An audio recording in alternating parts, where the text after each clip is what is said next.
Você já conhece o projeto Amigos da Missão? É muito importante você que tem acompanhado a programação da TV Viva Promessa conhecer se você ainda não ouviu falar sobre o Amigos da Missão.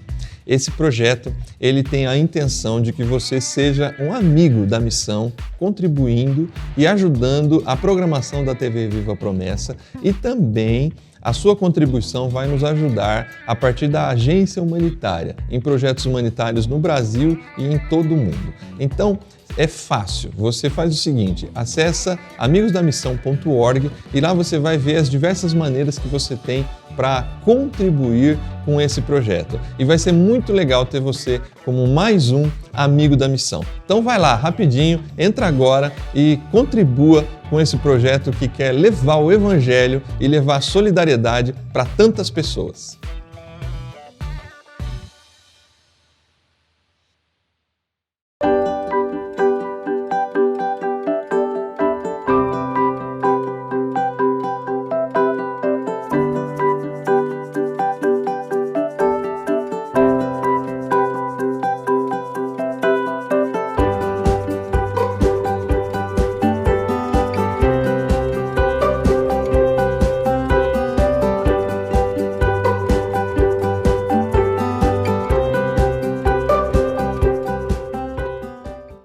Graça e paz, esse é o programa Texto e Contexto, um espaço online da Igreja Adventista da Promessa, onde nós conversamos sobre temas de natureza doutrinária e teológica.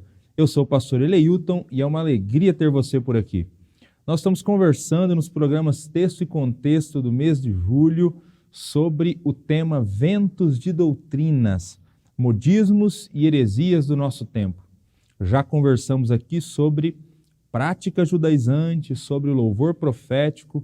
Na última semana, falamos um pouco sobre quebra de maldições e hoje nós vamos falar sobre algumas práticas antibíblicas no culto, algumas práticas antibíblicas que são frutos desses modismos e heresias do nosso tempo. Vamos dar uma olhada e analisar pelo menos duas delas e ver aquilo que a Bíblia Sagrada tem a nos dizer sobre essas práticas. Bom, nesse início do programa, como a gente sempre tem pedido, nós gostaríamos de desafiar você a compartilhar o link desse programa. Compartilhe o link do programa Texto e Contexto com seus amigos, com seus familiares, com os irmãos da sua igreja local. Anda aí no grupo de WhatsApp da sua igreja local para que mais gente seja alcançada e abençoada com o programa Texto e Contexto de hoje. Falamos na semana passada e fazemos questão de reafirmar no programa de hoje para a gente louvar e glorificar a Deus. Há mais de 2 anos o programa Texto e Contexto está no ar, há mais de 100 programas gravados já para a glória de Deus e para abençoar a sua vida e trazer edificação para o povo de Deus. Então, compartilhe e vamos para o programa de hoje, então, para esse tema de hoje, que são práticas antibíblicas no culto. Nós falamos também na semana passada, vale frisar aqui novamente, você não está vendo aqui convidados nos acompanhando no programa Texto e Contexto, como habitualmente está acostumado a ver nesse programa. Então nós dissemos aqui na última semana que esse é um modelo específico para esse mês de julho, né? Circunstancialmente, nós precisamos fazer o programa Texto e Contexto nesse modelo, mas a partir do mês de agosto nós voltamos àquele modelo tradicional que nós estamos acostumados aqui no programa Texto e Contexto, tá bom? Mas vamos lá então, práticas antibíblicas no culto. Bom, o adjetivo antibíblico, né, como está claro, né, pela própria construção dessa palavra, indica práticas e crenças que não estão de acordo com aquilo que a Bíblia prescreve e aprova. Então é chamado de antibíblico aquilo que está contra a Bíblia, aquilo que não está de acordo com os ensinos da Bíblia Sagrada. E, infelizmente, por conta dos modismos e heresias do nosso tempo, que nós temos estudado aqui já há algumas semanas, nós encontramos no meio de alguns cultos evangélicos algumas práticas que podem ser classificadas com esse adjetivo, antibíblicas. Práticas que não estão de acordo com aquilo que a Bíblia prescreve e aprova. Então, nós vamos falar pelo menos duas dessas práticas e desses cultos que não estão alinhados com o ensino da Escritura Sagrada. Primeiro, uma questão ligada a uma demonologia enferma. Infelizmente, muitas igrejas e muitos cristãos acreditam numa doutrina a respeito dos demônios que não tem como base a Escritura Sagrada, que não tem como base aquilo que a Bíblia nos ensina. E aí, por conta disso, a prática ao lidar com os demônios, ela acaba sendo também uma prática que fere os princípios da Escritura Sagrada. Isso é óbvio, quando a nossa crença está errada, quando a nossa teoria está errada, nós vamos praticar também de maneira equivocada. Né? Isso é lógico, né? Mas por que nós estamos aqui afirmando que existem alguns cultos como a demonologia enferma e com uma prática equivocada a respeito desse tema? Infelizmente, você já deve ter visto isso, de repente, ao acessar algum canal de televisão de algumas igrejas evangélicas que têm canais de televisão, não é o caso da TV Viva Promessa, mas filmando os cultos de algumas igrejas, ou de repente até já ouviu falar, ou já viu presencialmente mesmo, cultos onde os demônios são entrevistados, cultos em que o demônio está com a bola toda, né? Ele é quem aparece no culto, né? Pessoas ficam possuídas por demônios e elas são entrevistadas, e a ideia por trás dessas entrevistas, né, é uma teologia equivocada, é uma teologia enferma. É a ideia de que nós precisamos saber que tipo de entidade maligna está atuando na vida daquela pessoa, qual o nome do demônio que está atuando na vida daquela pessoa, porque se você descobre que entidade maligna é essa e qual é o nome dessa entidade maligna, você será mais eficaz, né, para poder exorcizar, expulsar esse demônio, ou amarrar esse demônio. Né? Termos como está amarrado também são termos que são utilizados na hora de expulsar ou lidar, né, com os demônios em igrejas que têm esse tipo de crença, que faz esse tipo de entrevista com os demônios. Então percebe que nós temos aqui uma prática equivocada, porque por trás dessa prática há uma teologia equivocada, há uma teologia enferma, uma teologia que não leva a sério aquilo que a Bíblia Sagrada diz a respeito dos demônios e a respeito da maneira como o demônio age, como o demônio opera na vida das pessoas. Bom, por que a gente diz que essa teologia é enferma e essa prática é equivocada? E se isso está acontecendo nos cultos, né, se está havendo entrevista aos demônios no culto, é uma prática antibíblica no culto? Exatamente porque a Bíblia Sagrada não nos ensina a fazer isso. É tão estranho fazer uma entrevista com o demônio, porque a Bíblia Sagrada diz que o diabo é o pai da mentira. E, obviamente, todos aqueles que o seguiram no seu programa de rebelião contra Deus também têm como regra de vida a mentira. Eles não têm como regra de vida a verdade. Eles têm como regra de vida a mentira. E como dar créditos às informações que são passadas pelos demônios? Além de ser horripilante esse tipo de prática, além de ser estranha, antibíblica esse tipo de prática, é muito esquisita também, porque acaba se assemelhando a uma sessão ocultista, né, onde espíritos malignos são consultados. Definitivamente, isso não é cristianismo.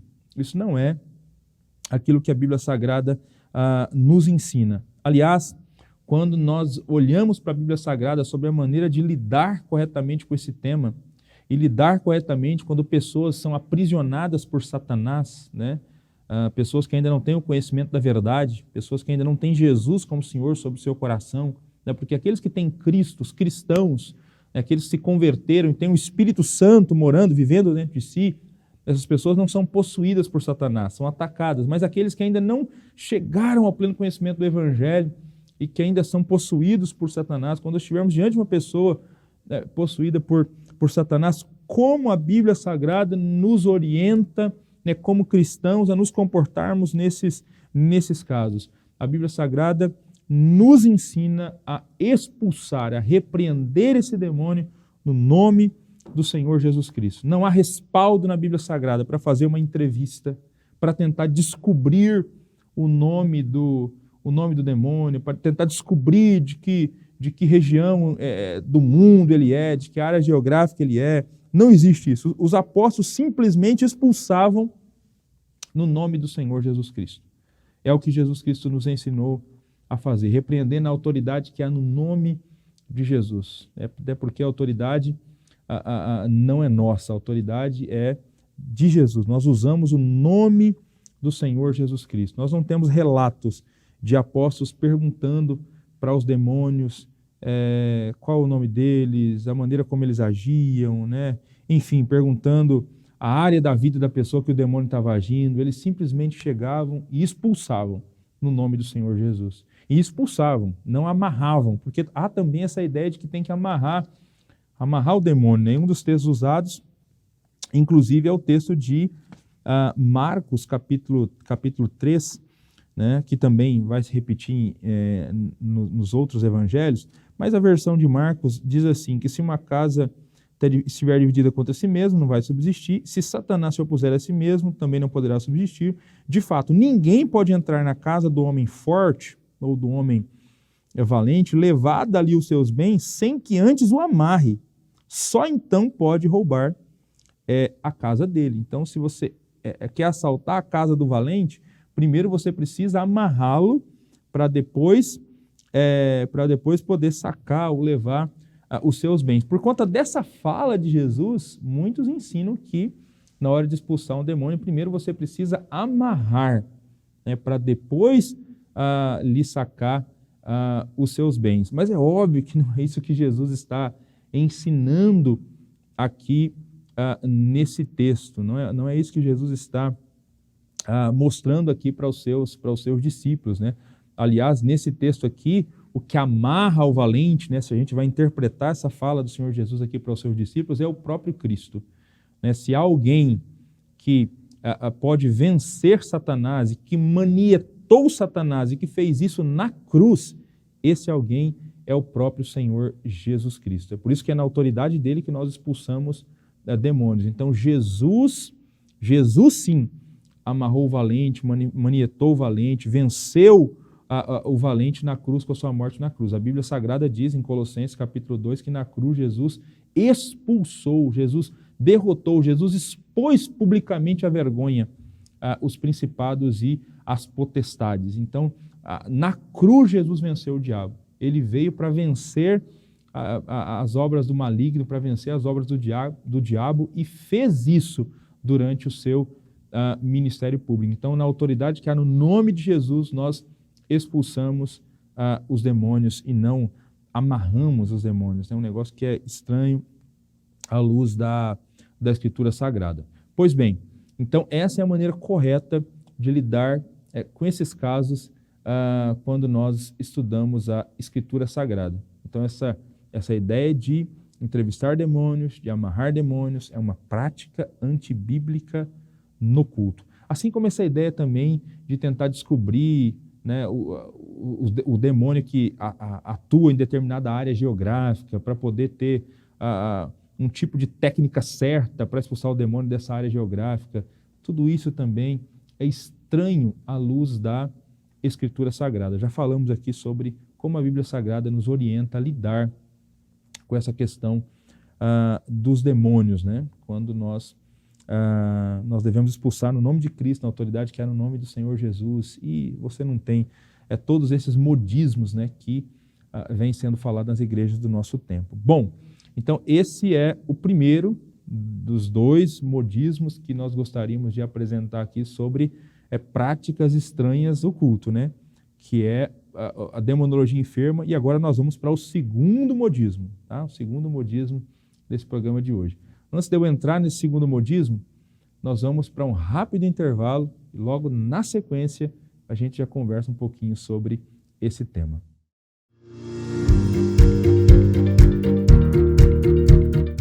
Olá, irmãos, aqui é o pastor Kennedy Matos, apresentador do programa Evangelho em Foco. E hoje eu quero trazer para você uma indicação extremamente importante. Um livro, A Fé que Professamos. Esse livro tem as doutrinas que nós promessistas cremos, aquilo que nós confessamos, a nossa fé.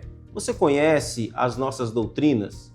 Você sabe defendê-las? Você conhece elas na sua particularidade? É muito importante. Nós temos uma doutrina muito bonita. Então eu quero indicar para você esse livro. E onde você pode adquirir? Na Editora Promessa. Você pode entrar no site, adquirir o seu exemplar virtualmente, vai chegar aí na sua casa tranquilamente. Ou então você pode vir aqui na nossa loja, que está muito bonita, por sinal. Então você está convidado, tá? Essa é a minha indicação, o livro A Fé que Professamos. Adquira já o seu. Eu tenho certeza que Deus vai abençoar muito a sua vida. Um abraço, Deus abençoe.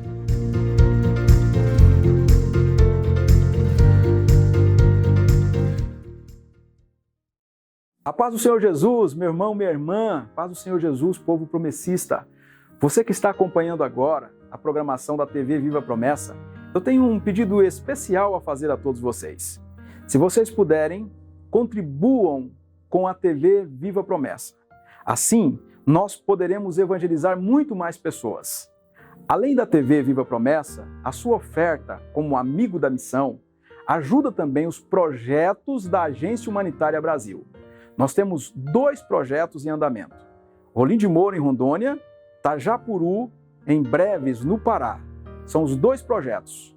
Além desses projetos, estamos engajados em visitar as cidades mais pobres da América do Sul, para que a igreja também possa ser uma bênção para as pessoas que estão numa situação de miséria. Com a sua oferta, nós podemos alcançar muito mais pessoas. Contribuam, orem por esse projeto. Que Deus lhes abençoe. Olá, retomando aqui o programa Texto e Contexto de hoje. Nós estamos numa série sobre ventos de doutrina e conversando aqui sobre algumas heresias e modismos do mundo gospel, do mundo evangélico do nosso tempo. E especificamente no programa de hoje, conversando sobre algumas práticas antibíblicas que é possível perceber, enxergar em algumas comunidades do nosso tempo. Falamos aqui sobre a demonologia enferma, que está por trás de uma prática antibíblica que acontece em alguns cultos, e, na sequência, eu queria falar um pouco sobre uma outra doutrina chamada cair no espírito. Cair no espírito, ou unção do tombo, enfim, há algumas outras maneiras de apresentar essa doutrina. Não sei se você já viu, já presenciou igrejas onde pregadores sopram e pessoas começam a cair, né? Como se estivessem possuídas ou cheias do Espírito Santo, cair assim em sequência, aquele monte de pessoas caindo.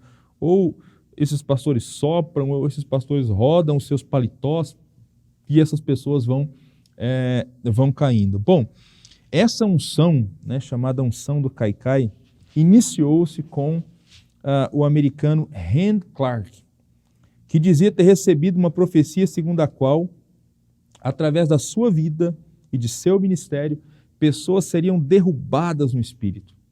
Para Clark, a unção era como uma dinamite, e a fé, a cápsula que explode essa dinamite. Bom, Benny Hinn e Kenneth Hagin foram os protagonistas e se encarregaram de popularizar essa unção do Kaikai, a ideia do cair no espírito, né, a arte do tombo, disseminando entre milhões de pessoas em toda a América, inclusive chegou também aqui ao Brasil essa ideia de cair no espírito. No Brasil, o movimento ganhou popularidade na década de 80, mediante encontros e congressos em todo o país. né? Na década de 90, a unção do tombo espalhou-se de tal forma que crentes em Jesus passaram a acreditar que quando caíam no Espírito, experimentavam cura para suas almas, que essa unção do tombo, né, representava um olhar especial da parte de Deus para os seus filhos. Nós estamos falando aqui da década de 80, década de 90, mas é o período em que ela se popularizou. Mas ainda hoje é possível encontrar algumas igrejas em que os cristãos caem no Espírito, e cristãos que procuram essa experiência, né, de ir até um pastor e o pastor tocar a mão sobre ele, ou o pastor soprar e ele cair, né, no Espírito e ali ter essa experiência de êxtase, né, e ter cura para a sua alma, enfim.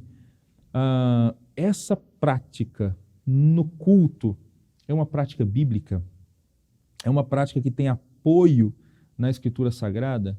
O que a Bíblia diz para a gente sobre a unção do tombo ou sobre a unção do caicai? Seria esse mais um modismo do nosso tempo? Sim, a resposta é um taxativo sim, é um modismo, é uma heresia que nada tem a ver com a Escritura Sagrada. A pergunta que a gente faz é: onde nós vemos Jesus ou seus apóstolos falando sobre cair no Espírito? Onde nós temos a necessidade na Bíblia Sagrada de cair no Espírito? Temos servos de Deus na época bíblica e na história prostrando-se de maneira consciente para reconhecer o senhorio de Jesus, arrependido dos seus pecados. Mas nada comparado a essas quedas histéricas do movimento da unção do tombo. Então nós não temos nada parecido com o que a gente enxerga em algumas comunidades na Escritura Sagrada. As pessoas se curvam diante de Jesus, né, reconhecendo a sua grandeza, reconhecendo o seu senhorio.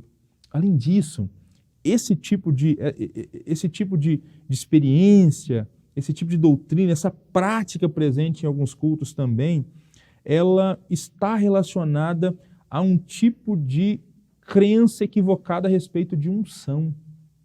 Unção, de acordo com o Novo Testamento, não está relacionada à queda, não está relacionada ao volume de voz, não está relacionada a choro, não está relacionada à glorificação em voz alta. De acordo com o Novo Testamento, unção tem a ver com a própria presença do Espírito Santo em nós, o Espírito Santo morando em nós. Então, por exemplo, quando João escreveu a sua primeira carta, no capítulo 2, no versículo 20, ele diz assim: vocês têm a unção que procede dos santos, do santo, e todos vocês têm conhecimento. Então, João fala nesse texto aqui sobre a unção que procede do santo. Que unção é essa? Essa unção diz respeito à própria presença do Espírito Santo em nós, do próprio Espírito Santo morando em nós. Quando você se rendeu a Jesus, quando alguém recebe Cristo como Senhor de sua vida, essa pessoa é selada com o Espírito Santo da promessa. E o Espírito Santo passa a morar em nós, ele passa a viver em nós. Então, todo crente em Jesus tem essa unção, que é a presença do Espírito Santo em nós. Então, a ideia da unção, do caicai ou do cair do Espírito, desconsidera essa doutrina bíblica e o que o Novo Testamento diz sobre unção. O próprio Jesus recebeu essa unção quando o Espírito Santo ele foi conduzido, né, pelo Espírito Santo durante todo o seu ministério. Né? O Espírito do Senhor está sobre mim e ele me ungiu para. Aí você tem lá. Então, a presença do Espírito na vida de Jesus, e Jesus, a presença do Espírito na vida dele não foi para cair, né? Não foi para essas experiências de êxtase, como a gente enxerga em algumas comunidades, mas foi para ele cumprir a missão, fazer a missão que ele recebeu do seu Pai. Nós também temos a unção da parte do Santo, o Espírito Santo vivendo e morando em nós, para que a gente também cumpra a missão de ser testemunha, de proclamar o Evangelho, de utilizar os nossos dons para a glória de Deus. Então, a unção do caicai não tem respaldo na Escritura Sagrada. Bom, eu queria concluir esse programa dizendo: sejamos sábios. Sejamos sábios. Eu quero me fazer referência aqui ao texto de 1 Tessalonicenses, capítulo 5, versículo 19. Esse texto diz: não apagueis o espírito. Então é óbvio, esse texto deixa claro que é possível impedir ou inibir manifestações genuínas do Espírito Santo. Por isso a orientação: não apague o espírito. É proibido fazer isso. Então a igreja não pode ser indiferente ou hostil diante dos dons espirituais, sob pena de ter o seu exercício prejudicado. Ninguém deve ignorar ou deixar de lado os dons do Espírito Santo. Então essa é uma verdade. Mas essa verdade, ela não pode ser usada para defender que é proibido questionar supostas manifestações do Espírito.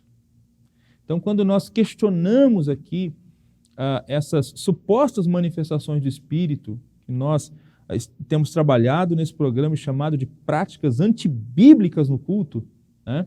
Nós não estamos aqui quebrando a verdade presente em 1 Tessalonicenses capítulo 5, versículo 19. Até porque nós devemos lembrar que nem toda manifestação dita espiritual é genuína. E o próprio versículo 21, depois de tratar sobre um dom espiritual, versículo 21 de 1 Tessalonicenses capítulo 5, é o capítulo que a gente acabou de ler e falar que não se pode apagar o espírito.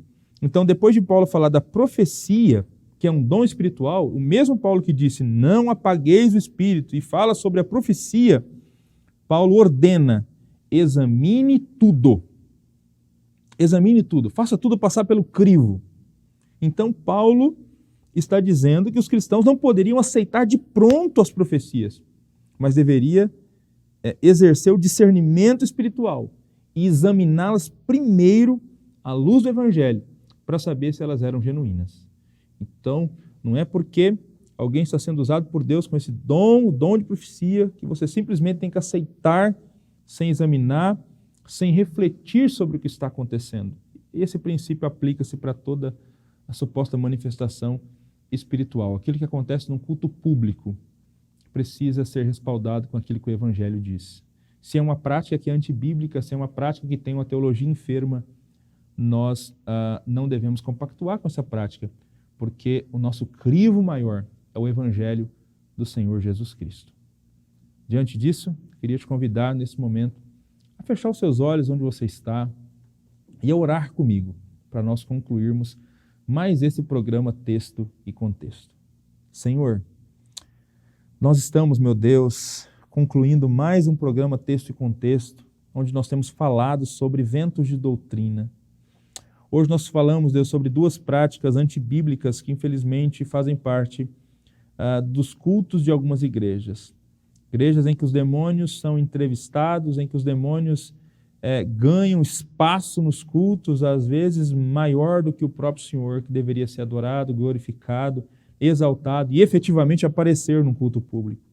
Senhor, livra-nos disso, meu Deus, que na nossa luta contra as hostes do mal, o nosso procedimento seja o procedimento apresentado na Tua Palavra, que a gente, de fato, como os apóstolos fizeram, nós expulsemos os demônios no Teu nome, Deus, na autoridade que há no nome do Senhor Jesus Cristo, Deus.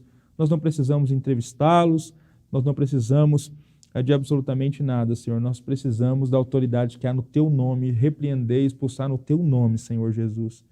Que as manifestações espirituais, os dons espirituais que acontecerem no culto público, Deus, sejam alinhados com a Tua Palavra também, os dons de fato do Espírito, Deus, e manifestações do Espírito, Senhor. Ajuda-nos a ter discernimento espiritual, para examinar as experiências espirituais que acontecem nos nossos cultos, meu Deus.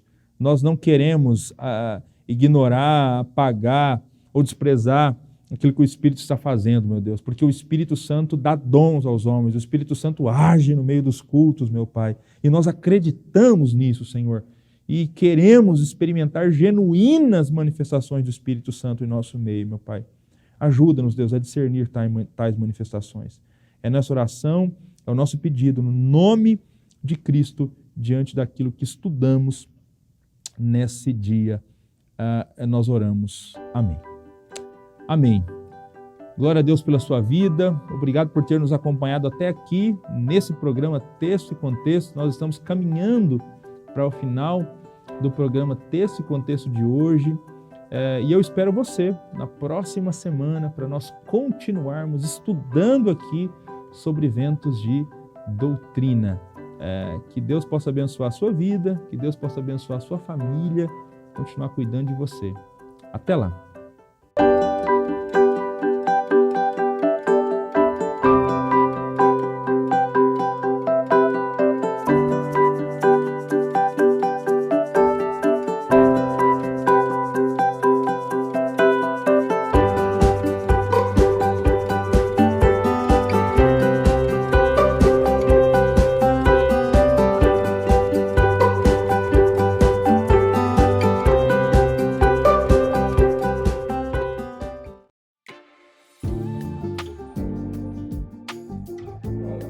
A paz do Senhor Jesus, eu sou o pastor Ageu Bente, sou superintendente da Convenção Baixo Amazonas e eu sou um amigo da missão e quero fazer um convite especial para você também participar, colaborando e nos ajudando nessa grande missão. Seja um amigo da missão.